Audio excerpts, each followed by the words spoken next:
عاوزة اخف مش عاوزة حاجة عشان خاطر عيالي.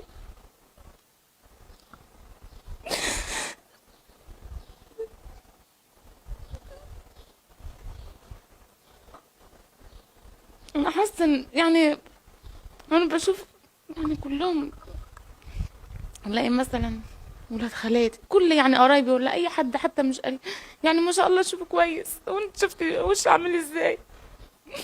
وفي ناس في ناس يعني اكون ماشيه في الشارع وممكن توقفني تقول لي ايه اللي في وشك ده. اه. وانا نايمه على السرير الاقي حواليا يولع اه. هدومي تولع، اه. بس اخش الحمام واطلع الاقي هدومي مولعه. مم. وبعد ما اتجوزت الفوطه ولعت في الغساله وهي شغاله، يعني الغساله شغاله في الميه مم. والفوطه مولعه. والله العظيم ابني الصغير يفضل يعيط اه. ويقول لي يا ماما نفسي تخفي، اشمعنى انت اللي بتتعوري؟ اه. يقعد يقول يعني اسامي جيراننا هم يوم كويسين وانت اشمعنى انت اللي بتعوري، ويقعد يعيط ويخاف، يبقى خايف يخش الاوضه التانية، مم. خايف يخش لا مؤاخذة الحمام مم. كده. هو يلم الحروق بايديه وايده تتحرق مكانها ونقطع الهدوم من عليها عشان ما تجيش بقى ما يتحرقش اكتر من كده. والدولاب ولع وحياتنا متدمره من اكتر من 15 سنه وجسمها اتشوه. وتقول لي نفسي اخف نفسي اخف ابقى زي البنات وعندها صبر، وتقول اقول قول يا رب وعندها صبر، عندها صبر وتقول يا رب، واحنا كلنا بنقول يا رب، مش عايزين غير ربنا يشفيها ويعافيها عشان ولادها. هو ديت أمنية حياتنا، احنا عايزين حد يعالجها وربنا سبحانه وتعالى ينزل رحمته عليها وعلينا ويشفيها ويرفع عنها اللي هي فيه ويرفع عننا اللي احنا فيه ويتولاها برحمته. الحمد لله على كل شيء وحسبنا الله ونعم الوكيل. حسبنا الله ونعم الوكيل في كل اللي أذى بنتي. حسبنا الله ونعم الوكيل.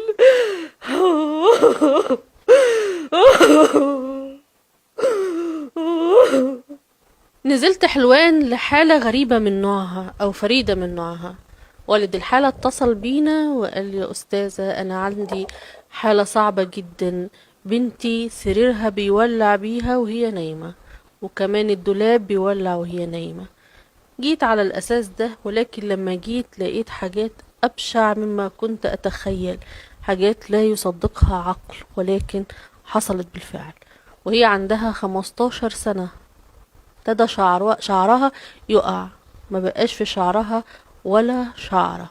الدكاترة عملوا عليها فحوصات وعملوا عليها دراسات، وبعدين قالوا لأهلها الحالة دي غريبة من نوعها، خدوا بنتكم وروحوا.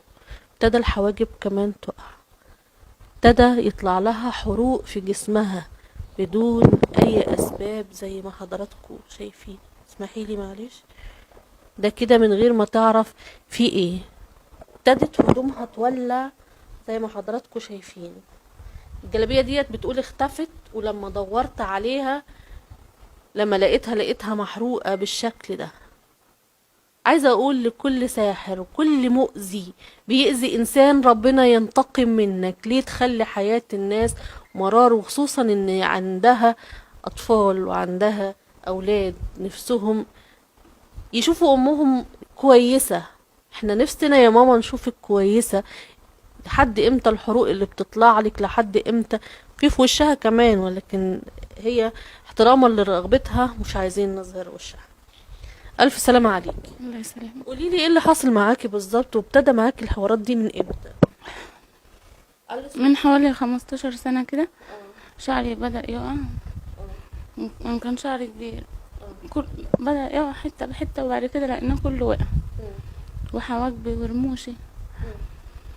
وبعد كده وبعد كده اما اتخطبت بدأت تحصل حروق زي كده بقى في جسمي. زادت بقى بعد ما اتخطبتي؟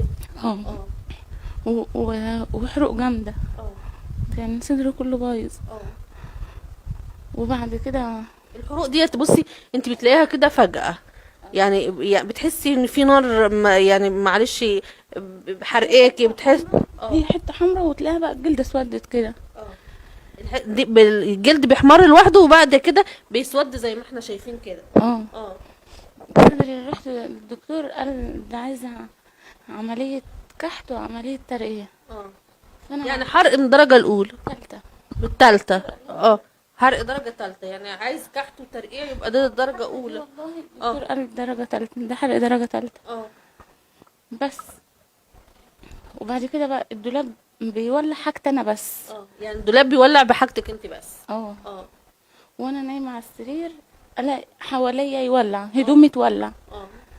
بس اخش الحمام واطلع الاقي هدومي مولعة. مم. وبعد ما اتجوزت الفوطة ولعت في الغسالة وهي شغالة، يعني الغسالة شغالة في المية والفوطة مولعة، والله العظيم. يعني حاجة غريبة، يعني الفوطة في قلب المية، اه والله مولعة. والفوطة دي كانت خاصة بيكي انت؟ لا، فوطة بتاعت البيت، كنت انا لسه متجوزة. اه. بس جيت قبل رمضان ب10 ايام مم. بدأت تحصل لي تعوير جامدة كده، تعوير كأنك فاتحة بمسكن زي اللي حضرتك شفتيه. مم. انا شفت شرايح في جسمك كده، حد بيشرح كده، دي بيشرح دي دي اثرها بقى. بعد ما حاولتي تتعالجي؟ حد قرا عليكي بالقرآن؟ حد قالك معمول لك حاجة؟ رحنا لشيوخ كتير، وكان في بيضربوني اه على اساس ان اللي يقول له يطلع يقول اللي عليا يطلع اه. وانا احس، مم. واللي يضربني بقى بالسلك ويضربني بالخرطوم. وفي شيوخ كانوا بيربطوا التحجيبة ويرفعوا، يعني شوفي انا جسمي كده، يرفعوا جسمي كده بقى خانقني خانقينك؟ ورافعين كده والله. اه وفي شيوخ كنا بنروح لهم وهم يخافوا مني، اه. يقول لي بصي في عينيا وهو يقرا قران، انا بص له كده هو يفضل يتاخر ويرجع لورا. والله في واحد سابنا في بيته ومشي، مم. واحنا لسه رحنا لواحد يجي من اسبوع كده ولا 10 ايام، راح قال لا هي كويسه زي الفل، ما تجيش بها تاني، روح وديها اكشف عليها عند دكتور جلديه. الاول قعد يقول لي يعني انت ما دلقتيش ميه سخنه؟ قلت له لا والله. يعني انت على الحال ده بقالك 15 سنة؟ انا قعدت 10 سنين كويسه بعد ما اتجوزت. قعدت فتره وانا حامل، انا حامل وبطني قد كده، وبطني تتفتح كده زي التعوير دي كده وتجيب دم، واروح للدكتور يعني اللي يكون حصل حاجه للجنين ما فيش حاجه، وينزل عليا دم وانا حامل، الدكتور يكشف ما يلاقيش حاجه، ما فيش. طب ايه حكاية السرير اللي بيولع وانت نايمة؟ كنت نايمه ويعني الاقي بقى السرير ولع، هدومي ولعت وانا نايمه على السرير، بحس يعني ايه، انا مثلا نايمه فما حدش جنبي فما حدش يلحقني. بس بتعملي ايه بقى لما بتشوفي المنظر ده؟ هعمل ايه؟ بسكت. انا خلاص انا والله تعبت. وعيالي إيه، ابني الصغير ابني الصغير يفضل يعيط ويقول لي امال نفسي تخفي. بقولك بقولك ابني الصغير يفضل يعيط ويقول لي امال نفسي تخفي، اشمعنى انت اللي بتتعوري؟ يقعد يقول يعني اسامي جيراننا هم كويسين وانت اشمعنى انت اللي بتعوري؟ ويقعد يعيط ويخاف، يبقى خايف يخش الاوضه التانية، خايف يخش مؤاخذة الحمام كده. وابني الكبير في سنه رابعه لسه اول امبارح قاعد يبص على دراعي كده ويعيط يقول لي انا مش عارف اشوفك كده، نفسي تخفي. مش عايز يشوفك كده ونفسه يعني. انا نفسي يا اما تخفي بقى، نفسي تخفي. ربنا يعافيك يا رب. يا رب. ربنا يعافيك ان شاء الله، وباذن الله معانا ناس طيبين على الصفحه باذن الله هيبادروا بالعلاج بتاعك باذن الله. يا رب. يا رب ان يا شاء رب. الله. انت طلباتك ايه؟ انا عاوزه اخف بس، اه انا مش عاوزه حاجه تاني، كلمني. عاوزه اخف مش عاوزه حاجه عشان خاطر عيالي.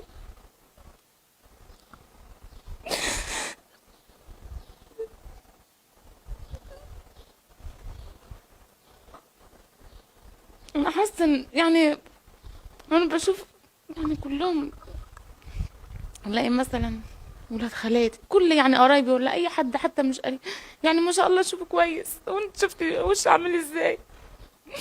وفي ناس في ناس يعني اكون ماشيه في الشارع ممكن توقفني تقول لي ايه اللي في وشك ده. وشك زي القمر الشارع يعني وفتره وهتعدي. في الشارع عندنا طبعا شايفين دراعي كده، بس انا لفه يقول لي ايه ده، اقول لهم اصل طاسه الزيت وقعت عليا. ربنا يكون في عونك يا رب ان شاء الله. والله انا مش لاقيه كلام اوصيكي بيه، بس حالتك صعبة، ربنا يكون في عونك يا رب ان شاء الله ويعافيكي وينتقم من كل حد مؤذي يا رب، وينتقم من كل حد اذاكي. التعوير اللي هي تبقى متفتحة، عارفة تخف ويتعمل مكانها تاني. وحضرتك مش متخيلة الوجع، كنت بجيب بنج ارشه عليها ومش بيعمل حاجة. من كتر الوجع بتجيبي بنج؟ أو والله برشه مش بيعمل حاجة. التعوير تخف، يعني انا عندي مثلا تعويرة كده، بص ده اثر قديم، دي اثر تعوير مفتحة. اه هي خفت اهي، يتعمل عليها تاني، يتعمل عليها تعوير تاني. المكان بقى بيبقى بصي مش قادرة استحمل. لا حول ولا قوة إلا بالله العلي العظيم، لا حول ولا قوة إلا بالله العلي العظيم. الناس المؤذية فين؟ فين؟ طب ما تقولي كلمة لأي شخص انت شاكة فيه ان هو أذيك. حسبي الله ونعم. ما فيش اذى بالمنظر ده. اه والله، دي انا كنت قلعتها وحطيتها على السرير ونزلت اجيب حاجه وجيت ما لقيتهاش. كانت امي عندي وقعدت ادور عليها وهي تدور معايا ما لقيناهاش. العصر بالليل لقيتها محطوطه كده اهو، يعني حتى محطوطه في مكان ان هي تبان. يعني والله كنت بدور في الهدوم المتطبقه في الدولاب وقعدت ادور ما لقيتهاش، محطوطه كده. فبقول دي وقعت من السما، بمسكها لقيتها كده. اه انا كانت هدومي بتتقطع كده كانها متقطعه بالموس. كلها كده؟ لا هدومي كان قبل ما اتجوز كانت هدومي تتفتح كده كانها متقطعه بالموس. عارفه اللحاق تبقى معموله حتى لو ما ينفع لهاش خياطه.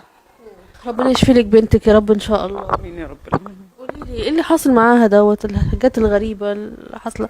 انتوا ليكوا عداوة مع حد ولا كده؟ لا فاكرين في حد معين هو يكون عمل لها حاجة؟ لا امال ايه اللي حاصل بقى؟ احكي لي من اول ما بدأ عليها الاعراض دي. كانت كويسه مفيش اي حاجه، بس فجاه لقينا شعرها كله بيقع، لقينا شعرها كله بيقع، حواجبها ورموشها وشعر جسمها كله. لفينا بيها الدكاتره دكاتره الجلديه، ورحنا بيها مستشفى جامعه عين شمس، عملوا عليها فحوصات وحطوا في دماغها طاقيه وعلموها على اساسها فاكرين ان هي تعبانه.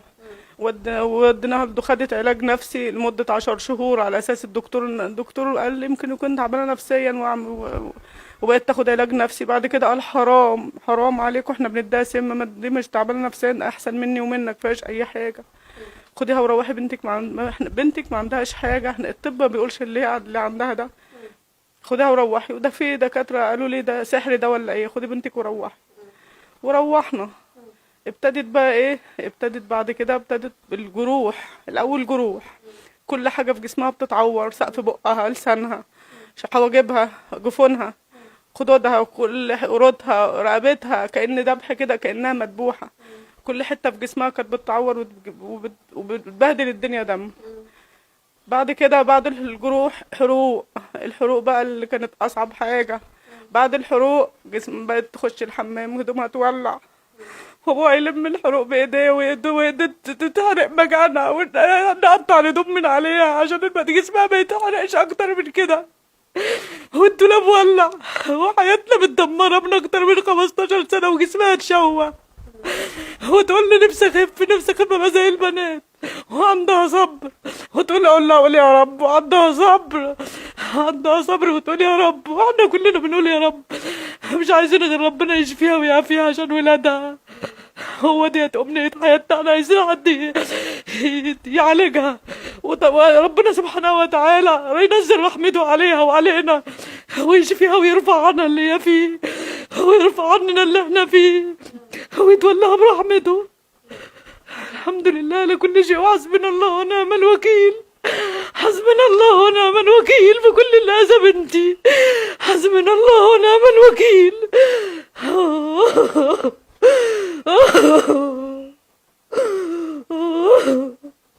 ومعايا دلوقتي والد الحالة. اهلا وسهلا بحضرتك. اهلا بيك. قول لي يا حاج، انا قلبي معاك طبعا، واللي انا بسمعه دوت عمري ما سمعته في حياتي. ايه اللي حاصل مع بنتك بالظبط؟ والله زي ما قلت لحضرتك، هي بداية الموضوع ان هو كان موضوع شعرها. موضوع شعرها دون احنا بدأنا نمشي مع انتوا قلتوا يعني حاجة جلدية وخلاص. دكتور واثنين وثلاثة، لما كده ودونا مستشفى عين شمس، قعدنا فيها فترة، وجم بقى عملوا لها طاقية برضو ان هي يشوفوا مثلا ده من ايه، وعملوا لها حقن. يعني برضو كانوا ماشيين ايه، موضوع طبي، انهم عملوا لها حقن كورتيزون وعملوا لها الطاقية، ونروح بعد 10 ايام او 15 يوم برضو ايه، نلاقي الموضوع قرروا لها نفس الطاقية، بس عملوا لها حروف وصوروها عندهم على الكمبيوتر. وفي الاخر اقتنعوا ان هو مش حالة جلدية، وقالوا لكم خدوها وروحوا. قعدنا فترة على كده.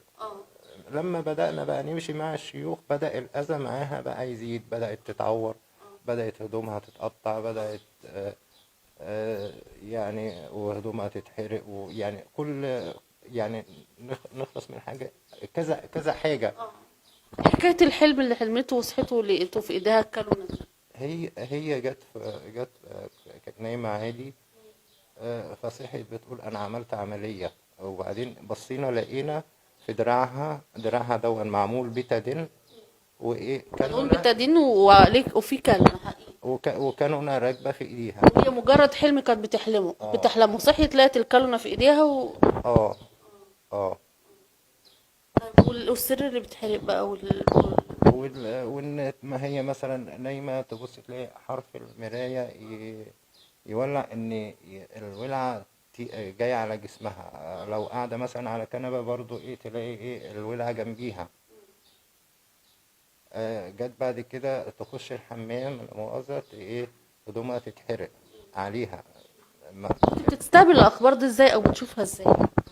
انا كنت هعمل ايه، اقول حسبي الله ونعم الوكيل، بس انا كنت بشوفها وبتعذب، بس انا كنت بحاول ان انا يعني ايه اطفي لها هدومها، يعني اساعدها. طلباتك ايه؟ ان ربنا يكرمنا بشيخ كويس، يعني ان هو يعالج الموضوع من اساسه، لان برضو احنا لما مشينا مع كذا شيخ ان الموضوع بيبقى زي حاجة زي مسكنات، وترجع تاني الأذى. يعني هي برضو هي لما اتجوزت يعني بتهدى شوية وبعد كده بيرجع تاني. اه فهو برضو في واحد شيخ قال لي الموضوع ما تشالش من أساسه، يعني الموضوع عايز يخلص من جدره.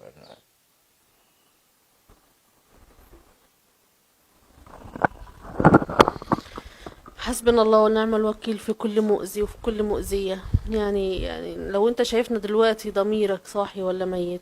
دمرت عيلة ودمرت أسرة ودمرت أم وأب نفسهم يشوفوا بنتهم كويسة، وأولاد نفسهم يشوفوا أمهم كويسة. أولادها بيعيطوا حواليها ويقولوا يا ماما نفسنا نشوفك كويسة زي الناس، اشمعنى ايه انت اللي بيحصل معاكي كده؟ حسبي الله ونعم الوكيل. رجاء لكل شيخ عارف ربنا على صفحتنا يقدر يساعد الحالة اللي معانا، يتواصل علينا على الرقم 010-18-63-76-71. ده رقم الخاص بالبرنامج ان شاء الله، واحنا في الخاص هنبعت لك رقم والدها، وان شاء الله يكون العلاج على ايديكم باذن الله.